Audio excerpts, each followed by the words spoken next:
Good day everyone. First, I would like to introduce myself. I am Ann Agramon and these are my group mates. Miss Andrea Joy Calamasa, Miss Christel Ancheta, Miss Margielyn Gabitan, and Mr. Vincent Abella. So today's presentation is all about political systems. A political system refers to the section of the society which deals with matters and issues related to distribution of resources and conflict resolution. Etymology.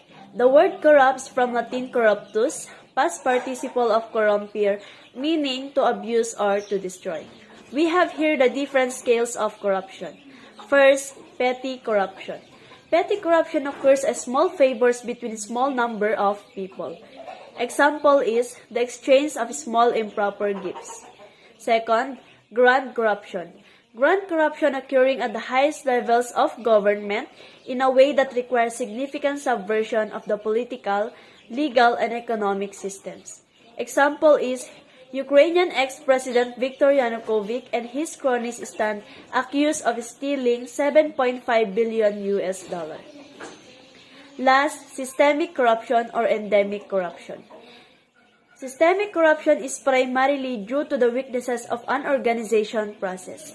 Factors which encourage systemic corruption include conflicting incentives, discretionary powers, monopolistic powers, lack of transparency, low pay, and a culture of impunity. So if we have the different scales of corruption, of course we have here also the different sectors. Corruption can occur in many different economic sectors, whether it is public or private industry or even NGOs. Government or public sector. Public sector corruption is one of the more dangerous forms of corruption, as corruption of the governing body can lead to widespread effects. Example is taking or offering bribes. Legislative system or political. Political corruption is the abuse of public power, office, or resources by elective government officials for personal gain. Example is extortion. Executive system or police. Police corruption is a specific form of police misconduct designed to obtain financial benefits, other personal gain, and career advancement for a police officer in exchange for not pursuing or selectively pursuing an investigation or arrest. Example is police accepting a bribe to conceal evidence or coercing a positive confession from a suspected criminal. Judiciary system. Judicial corruption refers to corruption-related misconduct of judges through receiving or giving bribes, improper sentencing of convicted criminals, bias in the hearing and judgment of arguments, and other such misconduct. It is important to distinguish between the two methods of corruption of the judiciary: the government, through budget planning and various privilege, and the private. Examples of judicial misconduct is using the judge's office to obtain special treatment for friends or relatives. Corporate. As corporations and business entities grow larger, sometimes with a monetary turnover many times that of small countries, the threat of corruption in the business world within the organization in dealings with the other organizations and in dealing with the government is a looming and growing threat.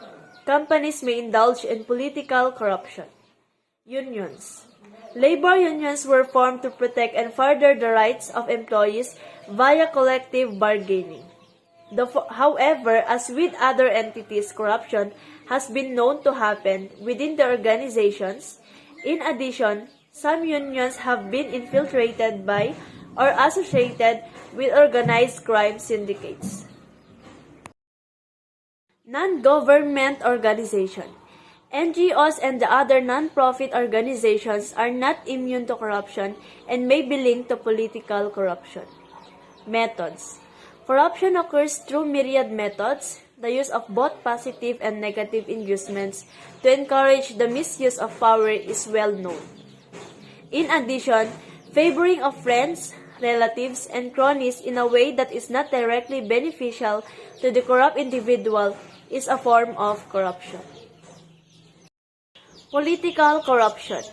Political corruption is the use of power by government officials for illegitimate private gain. Misuse of government power for other purposes, such as repression or political opponents and general police brutality, is not considered political corruption. Corruption may facilitate criminal enterprise such as drug trafficking, money laundering, and human trafficking, though is not restricted to these activities.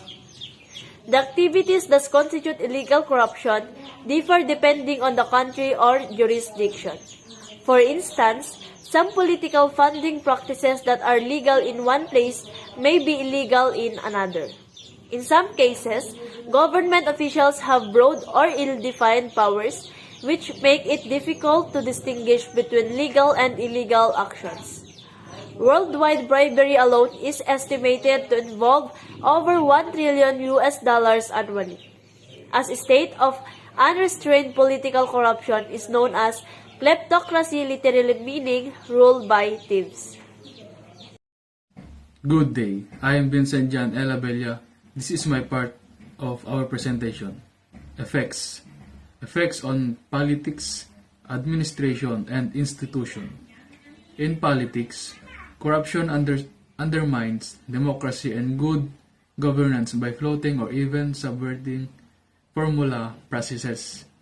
Corruption erodes the legitimacy of government if procedures are disregarded, resources are siphoned off, and public office are bought and sold. It violates a basic principle of republicanism regarding the centrality of civic virtue. Economic effects. In the private sector, corruption increases the cost of doing business. Corruption also generates economic distribution in the public sector. One of the factors behind the differing economic development in Africa and Asia is that in Africa, corruption has primarily taken the form of rent extraction with the resulting financial capital move overseas. Environmental and social effects. Corruption is most evident in developing countries that rely on foreign aid for health. Food aid is often robbed at gunpoint by governments, criminals, and warlords. Environment laws cannot be enforced if officials can easily be bribed. Violation of these laws enable corrupt countries to gain an illegitimate economic advantage. Effects on humanitarian aid. Food aid can be directly and physically diverted from its intended destination or indirectly through the manipulation of assessment, targeting registration, and distribution to favor certain groups and individuals. Corruption is not specific to poor, developing, or transition countries. It exists in Western countries as well. Anti-corruption initiatives may need to avoid legal and other loopholes in the coverage of the instruments. Cases exist against members of various types of non-profit and non-governmental organizations, as well as religious organizations. The distinction between public and private sector corruption sometimes appear rather artificial. Bribery. Bribery is defined by Blacklaw's dictionary as the offering, giving, receiving, or soliciting of any item of value to influence the action of an official. Bribery in bureaucracy has been viewed as a reason for the higher cost of production of goods and services. Good day everyone, this is Margielyn Gabitan from 3A BPO and our topic is political systems. Government. When payments are made to smooth transactions, a gray area may exist. the law of the United States is particularly stringent in limiting enterprises' capacity to pay for contracts awarded by foreign entities. The Foreign Corrupt Practices Act, however, makes an exception for grease payment, which allow payment to officials in order to secure the execution of ministerial acts that they are legally obligated to execute but may delay if they are not paid. This technique is commonly in several countries, frequently as a result of a developing country's lack of resources. To give civil officials a sufficient salary, a tax structure must be in place. Nonetheless, most economists consider bribery to be unethical. It is viewed as a negative since it stimulates rent-seeking behavior. A kleptocracy is a state where bribery has become the norm. Next is the tax treatment of bribes. Since the bribery of government officials, the tax status of bribe has been source of contention for governments, obstructs the democratic process, and may jeopardize good governance. Bribes are considered tax-deductible payment in several nations. However, in an effort to deter bribery, the OECD Council advised that member countries no longer allow bribes to foreign officials to be tax-deductible. Following that, the Anti-Bribery Convention was signed since that time. The majority of OECD countries who are signatories to the treaty have amended their policies since that time. Tax policies have been implemented in accordance with this idea, and some have gone so far as to include bribes paid to any official, sending the message that bribery would no longer be allowed in government operations. Next is medicine. Pharmaceutical companies may try to compensate doctors with gifts if they write a lot of prescriptions. Their pharmaceuticals, the American Medical Association has established ethical rules for accepting gifts from industry, including the principle that gifts should not be accepted if they are related to a physician's prescribing habits. Grant for medical congresses that serve as tourist tours are among the dubious example. Next is politics.